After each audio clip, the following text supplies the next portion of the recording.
다시 말하면은 하나님 안에서 살아갈 수 있는 자, 그 사람을 하나님을 사랑하는 자, 아니 우리가 사랑하는 자라고 말하는 거예요. 여러분 오늘 이 시간에 오늘 본문의 15절 말씀을 보시면 이렇게 나와 있죠. 15절 말씀 보시면 누구든지 예수를 하나님의 아들이라 시인하면 하나님이 그 안에 거하시고 그도 하나님 안에 거한다. 예수님을 하나님의 아들로 시인하는 사람이 있다면 그 사람 안에 하나님이 거하시고 그 사람 또 하나님 안에 거한다 말하고 있습니다. 여러분 우리가 시 공간 안에서 몸을 가지고 있는 사람으로 이런 문제를 우리의 어떤 지식이나 이론으로는 풀어낼 수가 없습니다. 하나님이 나의 안에 거하고 내가 하나님 안에 거하고 이걸 어떻게 눈으로 볼 수가 있습니까? 그렇지 않습니까? 눈으로 볼 수 없습니다. 그러므로 이런 것들은 영적으로만 분별이 가능한 겁니다. 영적으로만. 그 영적이라는 것이 어떻게 이루어지는 것인가? 여러분 영적이라는 것은 어떻게 이루어지는 것이라고 말씀을 드렸죠. 지난주에 말씀을 드린 건데 요한일서 4장 13절 말씀 보시면은 그 앞에 있는 말씀이죠. 시작.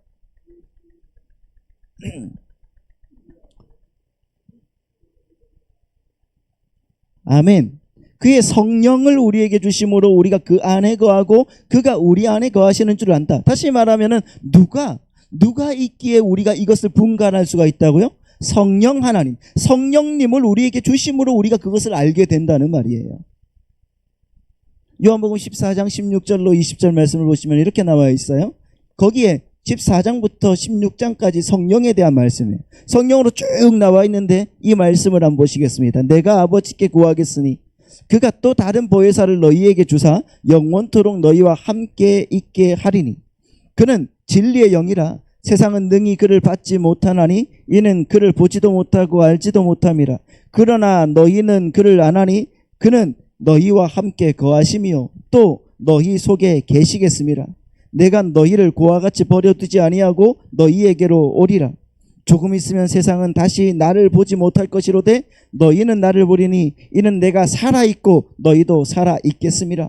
그날에는 내가 아버지 안에 너희가 내 안에 내가 너희 안에 있는 것을 너희가 알리라.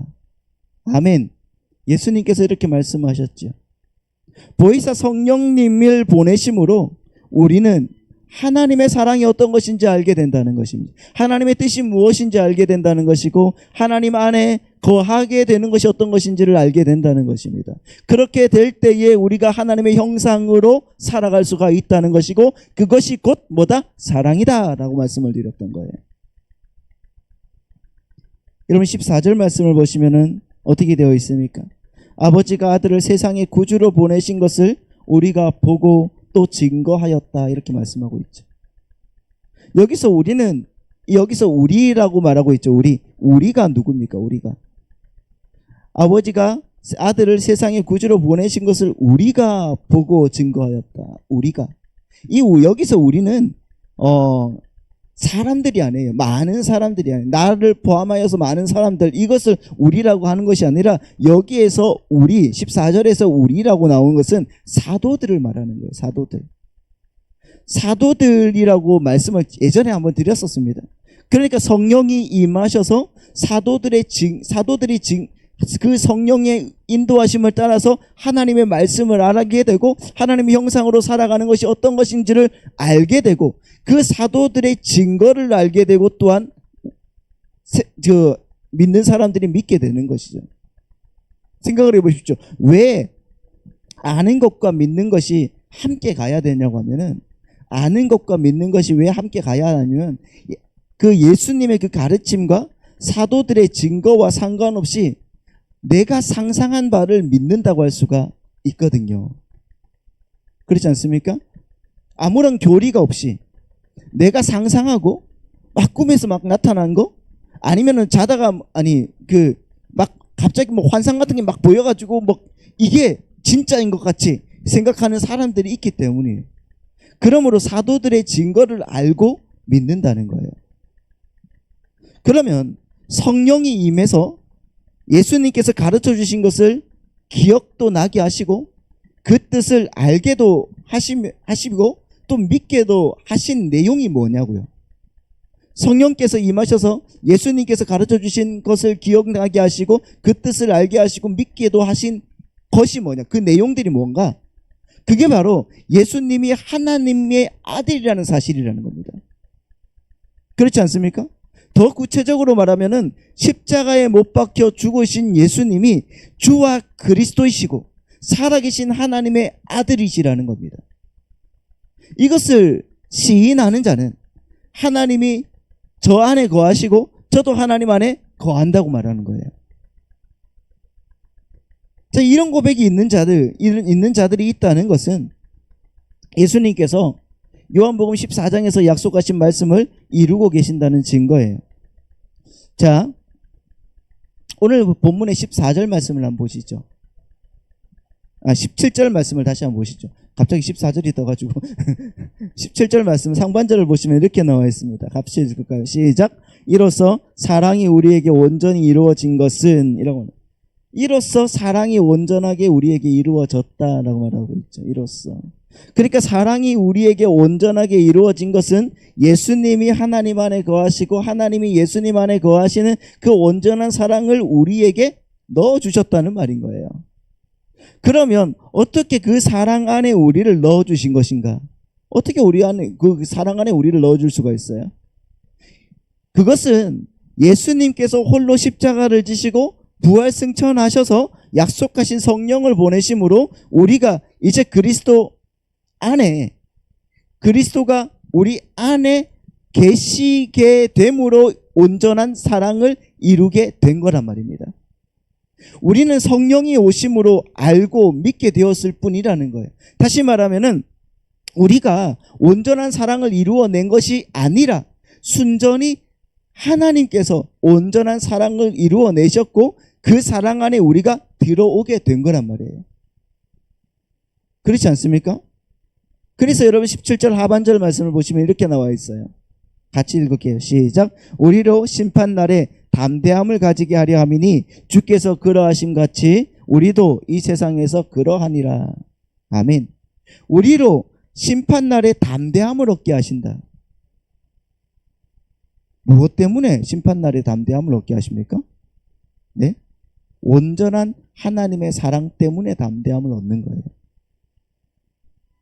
심판날에 담대함을 얻을 수 있는 비결은 하나님의 사랑이 내 안에 뚫고 들어왔기 때문이에요. 이렇게 되는 것은 17절 하반절에 자 보십시오. 파란색 시작. 주께서 그러하심과 같이 우리도 이 세상에서 그러한다. 주의 그러하심과 같이 우리도 세상에서 그러하다는 거예요. 다시 말하면 예수님이 세상에서 어떤 모습이 되셨습니까? 예? 예수님이 이 세상에서 어떤 모습이 되셨어요? 그러함에도 불구하고 하나님의 그 온전한 사랑이 그 안에 있었던 것처럼 오늘 우리가 이 세상에서 어떠한 일을 당하여도 주님의 온전한 사랑에 이상이 없다는 겁니다.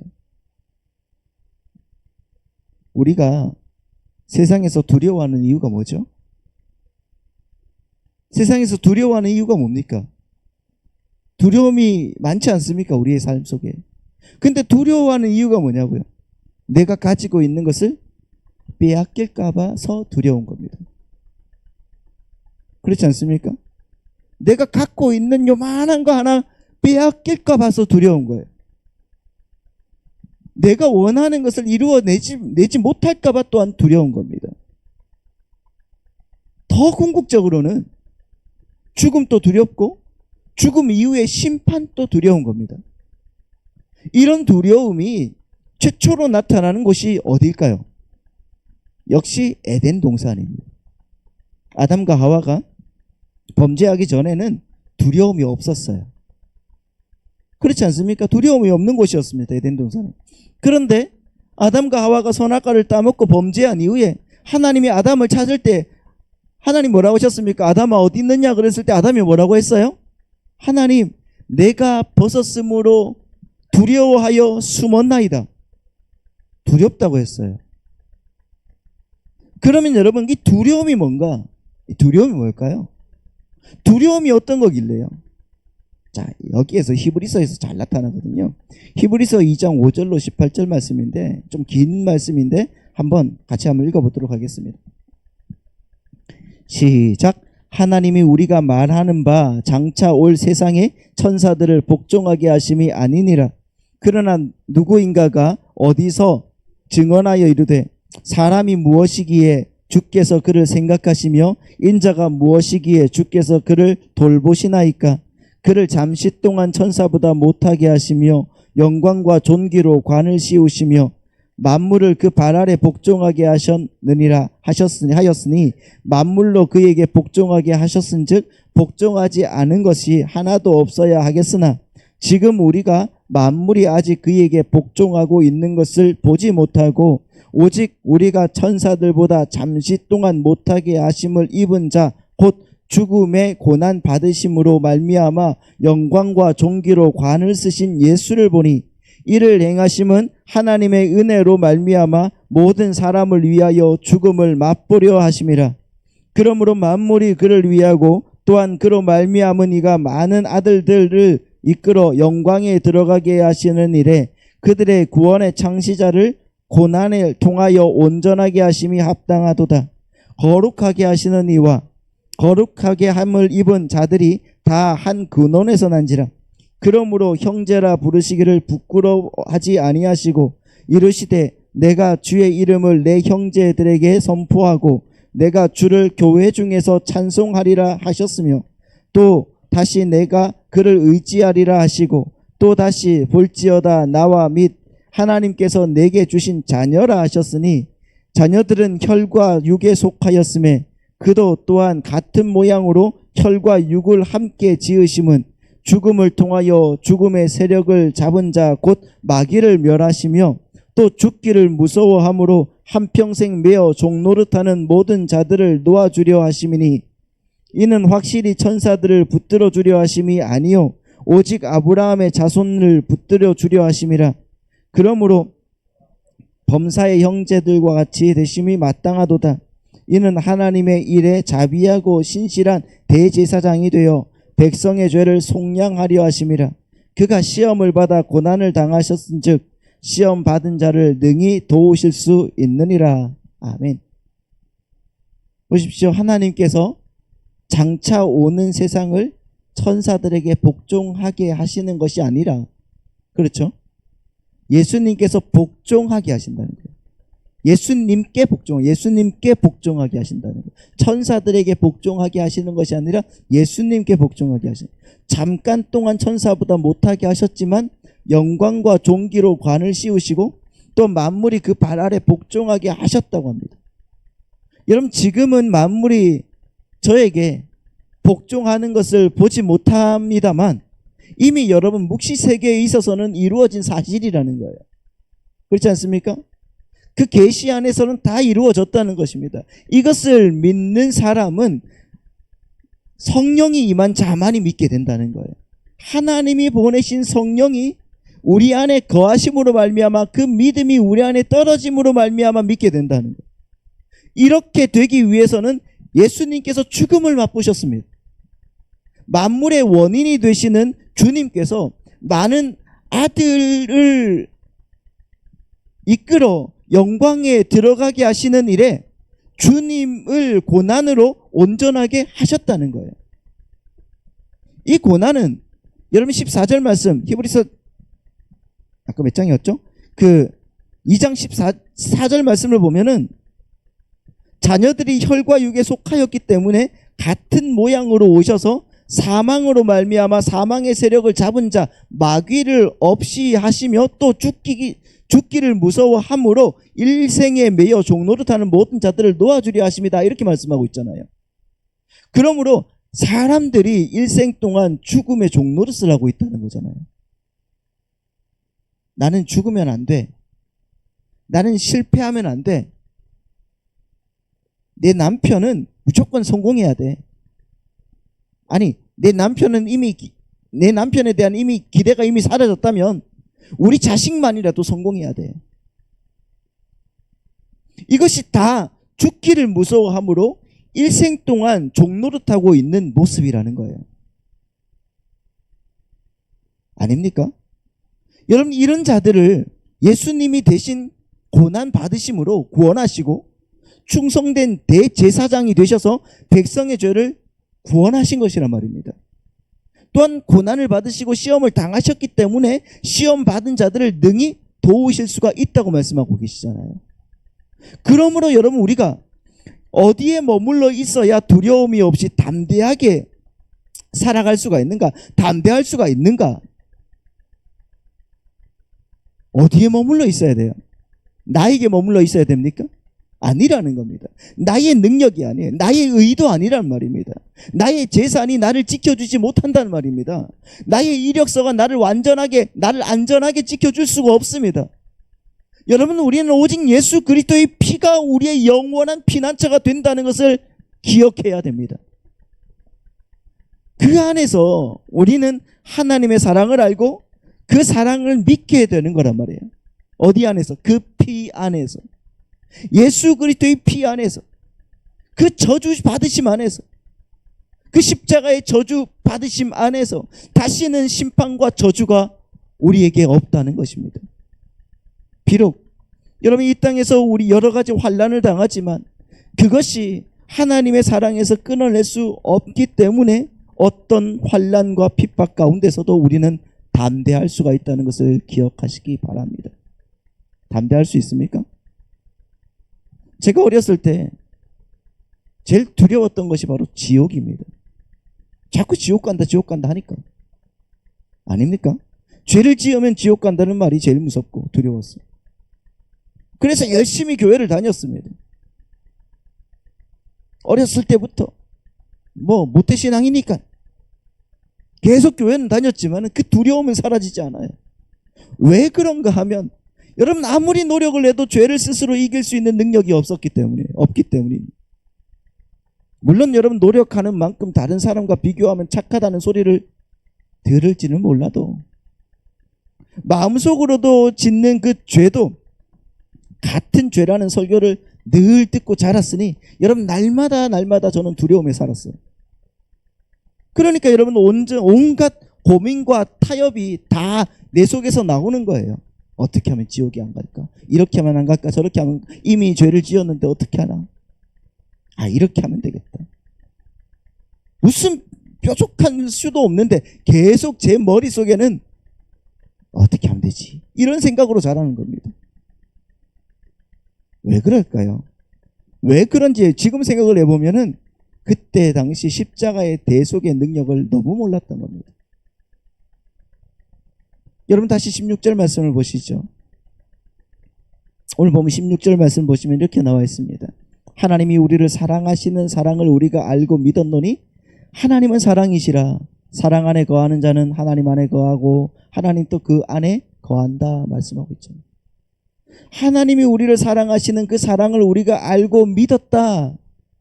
하나님이 우리를 사랑하시는 그 사랑이 어떤 사랑입니까? 하나님이 우리를 사랑하시는 그 사랑, 그것이 여러분 지난주에 말씀을 드렸대요. 그 요한일서 4장 9절 10절 말씀이에요. 한번 다 같이 한번 읽어볼까요? 시작. 하나님의 사랑이 우리에게 이렇게 나타난 바 되었으니 하나님이 자기의 독생자를 그로 말미암아 우리를 살리려 하심이라. 사랑은 여기 있으니 우리가 하나님을 사랑한 것이 아니요 하나님이 우리를 사랑하사 우리 죄를 속하기 위하여 화목제물로 그 아들을 보내셨습니다. 할렐루야. 하나님께서 우리를 사랑하셔서 그의 독생자를 화목제물로 보내셨다는 겁니다. 그리고 우리가 하나님을 사랑하는 것이 아니라는 거잖아요. 우리가 하나님을 사랑하는 것이 아니고 우리는 우리만 사랑했던 사람들이 아닙니까? 우리는 우리만 사랑했던 사람. 하나님을 부르고 예수님을 불러도 그저 내 지옥에 안 가기 위해서, 내 지옥에 안 가고 천국 가기 위해 또 그렇게 바랬던 거 아닙니까? 이게 여러분 자기 사랑이라는 겁니다. 자기 사랑. 주님의 사랑 앞에서 자기 사랑은 부인되어지는 거예요. 나는 주님의 사랑 안에서 나는 나밖에 모르는 인간이었구나. 그런 죄로 인하여서 주님께서 대신 죽으시는 길 외에 다른 사랑의 길이 없다는 것을 알게 되고 믿게 되는 것까지 몽땅 다 뭐라는 거예요? 내가 하나님을 사랑하는 것이 아니라 하나님의 사랑이 우리를 뚫고 들어온 것. 그게 바로 온전한 사랑이라는 것입니다. 18절 말씀을 보시면 이렇게 나와 있어요. 18절입니다. 시작. 사랑 안에 두려움이 없고 온전한 사랑이 두려움을 내쫓나니 두려움에는 형벌이 있음이라. 두려워하는 자는 사랑 안에 온전히 이루지 못하였느니라. 보십시오. 여기서 이런 사랑 안에서는 두려움이 없다는 거예요.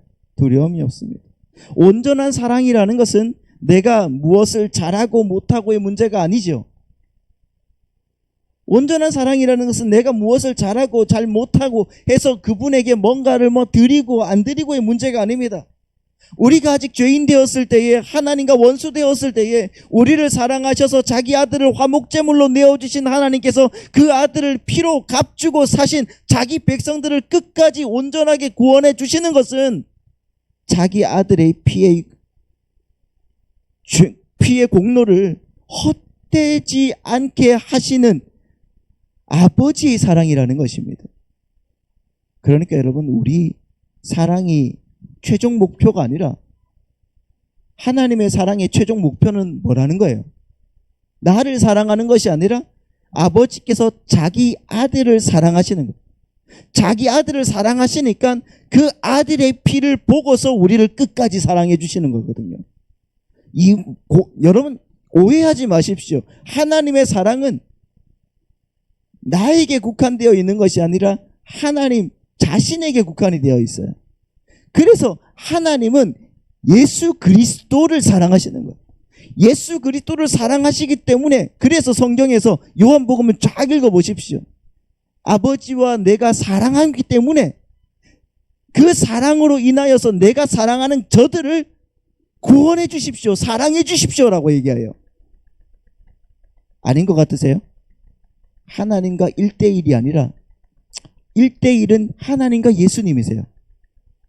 그 1대1로 사랑하는 그 사랑으로 말미암아 그 예수님과 나와의 그 사랑이, 그 나의 죄가 그 예수님의 사랑 안에서 덮어지는 겁니다. 그래서 하나님의 사랑이 예수님으로 인하여서 나에게까지 오는 거예요. 할렐루야. 그래서 여러분, 우리 안에는 그 사랑 안에서는 더 이상 두려움이 없어지는 거예요. 내가 뭐라고요? 때로 여러분 두려워할 때도 있죠. 아직 그 사랑을 알지 못해서 그럴 수도 있을 것입니다.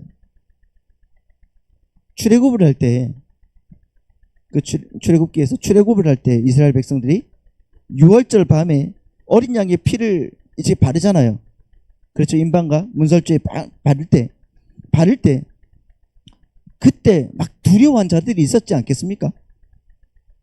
어린 양의 피를 바르지 않은 그 옆 동네에서 막 곡소리가 막 터질 때, 비록 나는 어린 양의 피를 발랐지만은 저기 우리 집에도 죽음의 천사가 들어오지 않을까? 두려울 수도 있겠지요. 그러나 여러분, 완전히 죽음의 천사가 물러갔을 때 그들이 무엇을 믿었겠습니까? 어린 양의 피의 효력을 알고 믿게 되는 거예요. 그러므로 이 사랑, 자기 아들의 피로 인한 그 사랑 안에는 두려움이 없다는 거예요. 온전한 사랑이 두려움을 내쫓는다는 겁니다. 왜요? 두려우면은 형벌이 있습니다. 그러므로 두려워하는 자는 사랑 안에서 온전히 이루지 못하는 거거든요. 요한계시록 21장 8절 말씀을 보시면 이렇게 나와 있어요. 같이 읽습니다. 시작. 그러나 두려워하는 자들과 믿지 아니하는 자들과 흉악한 자들과 살인자들과 음행하는 자들과 점술가들과 우상숭배자들과 거짓말하는 모든 자들은 불과 유황으로 타는 못에 던져지리니 이것이 둘째 사망이다. 여기서 보시면은 새 하늘과 새 땅에 들어가지 못하는 자들의 부류가 나오죠. 새 하늘과 새 땅에 들어가지 못하고 불과 유황으로 타는 못에 들어가는 자들이 나오는데, 이것이 둘째 사망이라고 나오는데, 이 둘째 사망에 들어가는 첫째 목록이 뭐예요? 예? 두려워하는 자들이라는 거예요. 두려워하는 자들. 그 다음이 믿지 아니하는 자들이라고 말하고 있습니다. 잘 기억하십시오. 두려워하는 자들도 천국에 갈 수가 없다는 겁니다. 우리는 평소에 지옥 가는 자들을 흉악한 자들이라고 생각을 합니다. 물론 흉악한 자들과 살인자들과 음행하는 자들과 점성술사들, 점술가들과 또 우상숭배자들과 모든 거짓말하는 자들이 다 불과 유황에 타는 못으로 들어가지만, 그러나 이런 모든 죄들은 우리도 솔직히 다 그렇게 하고 살지 않습니까? 다 행하는 죄들이란 말입니다. 마음의 동기를 행위와 같이 보시는 주님 앞에, 그러니까 우리는 얼마나 흉측한 인간이냐고요. 흉악한 자들이면 예수님의 십자가의 보혈을 믿음으로 그것 다 용서를 받죠. 그럴지라도 남을 위협하는 것이 살인이지 않습니까? 우리는 매일 얼마나 많은 살인을 하고 있습니까? 하지만 여러분, 그럴지라도 예수님의 십자가의 보혈을 믿음으로 다 용서를 받습니다. 그러나 믿지 아니하는 자들은 사함을 얻지 못한다는 거예요. 그러므로 믿음이 없는 자들은 근원적인 두려움에서 벗어나지 못하는 거예요. 우리도 다 두려움에 사로잡혀 살던 사람 아닙니까? 어려서부터 온갖 두려움에 시달려 왔습니다. 제가 어릴 때 우리 집안에 화장실이 없었어요. 집안 안에. 그렇죠? 집안 안에 화장실이 없었어요. 화장실 가려고 하면 저기 떨어져 있는 그 입주민들끼리 쓰는 변소에 가야 됐어요. 그래서 밤중에 오줌이 마려우면 꼭 누나 데리고 누나한테, 누나 나 무서워 같이 가자, 그런 거예요. 근데 여러분, 변이 마려우면 어떻게 하죠? 네? 누나 앞에 딱 세워두고 이제 응가하면서, 누나 있어? 어디 안 갔지? 막 그런다고요. 이해를 못 하시는 분들이 계시는 것 같은데. 제가 그렇게 살았습니다. 어릴 때. 그러니까 여러분, 두려움에 밤중에 화장실에 가는 것도 두려웠어요, 저는. 근데 여러분, 그것이, 이게 두려움이 자라면서 그 두려움이 여러 가지로 바뀌는 거예요. 친구들에게 따돌림 받을까봐 두렵죠. 시험에 떨어질까봐 두려워요. 다른 사람들이 알아주지 않을까봐 두렵고, 이유 없이 두려움이 막 몰려오는 거예요. 그렇지 않습니까? 그래서 많은 사람들이 그 두려움 때문에 종교도 가져보기도 하지만은 그 두려움을 떨쳐버릴 수가 없는 겁니다. 그래서 오늘 성경은 오직 주님의 사랑, 그 십자가의 피 안에서만 더 이상의 두려움이 없다고 말씀하시는 거예요. 그 자리는 자신이 죽어야 마땅하는 자리인, 그것을 아는 자리거든요. 내가 죽어야 될 자리인데 당신이 대신 나를 위해서 돌아가셨네요. 그걸로 인하여서 나의 두려움은 사라지는 겁니다. 자기 죄가 무엇인지 아는 자리예요. 그 자리. 자기의 죄로 인하여서 왜 예수님이 죽으셨는지를 아는 그 자리에서 더 이상 두려움은 없어지는 거예요. 아직도 사는 일에 두려움이 있다면 하나님 안에 나타난 사랑을 몰라서 그러는 겁니다. 주님의 사랑은 알면 알수록 두려움이 사라지는 겁니다. 믿으십니까? 사도 바울이 뭐라고 했습니까? 그 사랑의 넓이와 길이와 높이와 깊이가 어떠함을 알아가라고 그러잖아요. 사랑이, 주님의 사랑의 넓이와 길이와 깊이와 높이가 어떠함을 알아가라. 그 사랑을 알아가는 길이 뭘까요? 뭡니까? 우리 19절부터 한번 보실까요? 같이 한번 읽어볼까요? 시작. 우리가 사랑함은 그가 먼저 우리를 사랑하셨습니다. 누구든지 하나님을 사랑하노라 하고 그 형제를 미워하면 이는 거짓말하는 자니, 보는 바 그 형제를 사랑하지 아니하는 자는 보지 못하는 바 하나님을 사랑할 수 없느니라. 우리가 이 계명을 주께 받았나니 하나님을 사랑하는 자는 또한 그 형제를 사랑할지니라. 아멘. 여러분, 여기에서 우리가 그 사랑을 알아가는 길이 뭐라고 하는 겁니까?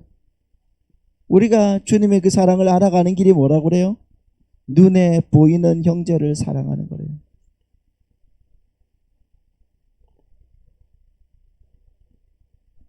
그렇게 사랑할 수 있는 것은 그가 주님이 우리를 먼저 사랑하셨기 때문에.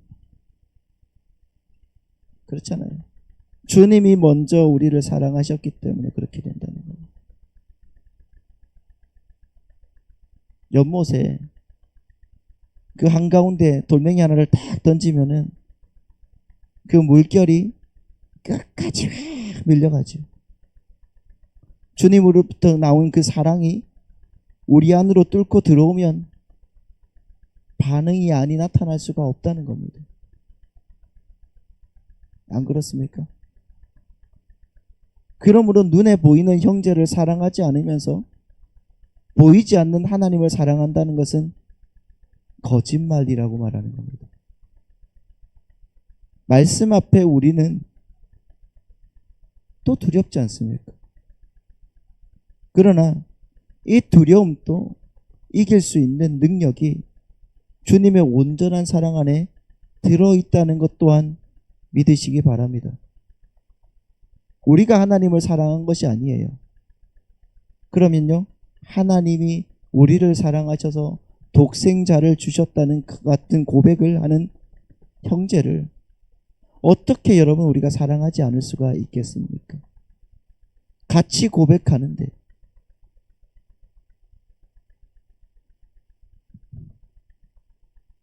그러니까 여러분 그 은혜를 아는 자만 사랑할 수가 있는 것입니다. 전 세계 사람들을 다 사랑하라는 말이 아니에요. 여러분 이걸 말씀을 오해하지 마십시오. 사랑이라는 것은 뭐라는 것입니까? 예수 그리스도를 주와 구주로 믿는 그 사람 안에서 그 형제들을 사랑하라는 겁니다. 사랑할 수가 있겠죠. 그러니까 여러분 내 지금 앞뒤 좌우의 모든 형제 자매들이 나의 사랑의 대상이라는 거예요. 그러니까 여러분 한번 고백해 보십시오. 사랑합니다. 시작. 보시고요. 얼굴도 좀 보시고. 이렇게. 너무 인상 쓰지 마시고 늘 그렇게 사랑하고 안아주고 보듬어주고 주님이 나에게 했던 것처럼 그렇게 사랑할 수 있는 믿음의 백성들 다 되시기를 예수님의 이름으로 축원합니다.